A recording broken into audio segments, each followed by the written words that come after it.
some of the industries or super niches you're in, like that sort of stuff, you can't find from the generic SEO keyword tools. So No. how did you come up with that particular thing? So let's say the roofing, for example, you create a roofing site and you just go, oh yeah, I do roofing leads.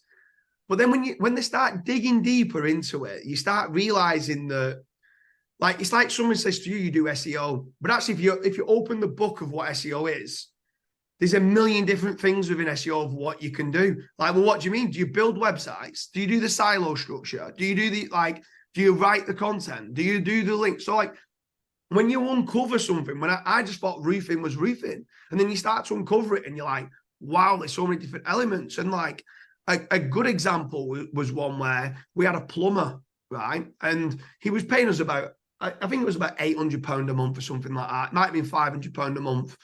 And then one month he comes along and he gives us like a few grand. And it was like, oh, what's that for? And he said, oh, we just done a wet room. I'm like, I didn't even know you did wet rooms. He's like, yeah, of course we do wet rooms.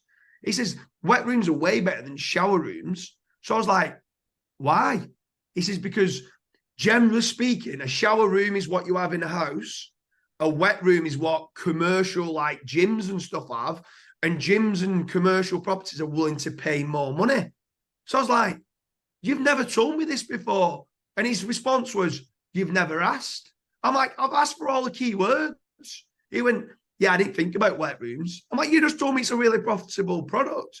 But then when it goes even like one step further, like when you start realizing not every wet room supplier can do disabled wet rooms, because the DDA compliance, like the door needs to be a little bit wider and you need the pull cord. So you need an electrician to come and put the pull cord in and stuff like that.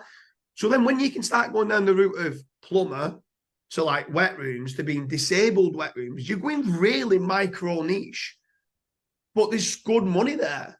And yes, Ahrefs and SEMrush or your generic kind of keyword tools can't find you that information. And that's where you do need to speak to the client, and you do need to understand what it is that makes you the money. And from one company to the next, like a boiler company, you speak to one boiler company and they might be obsessed with just doing new boilers, new boiler, new boiler, new boiler, new boiler.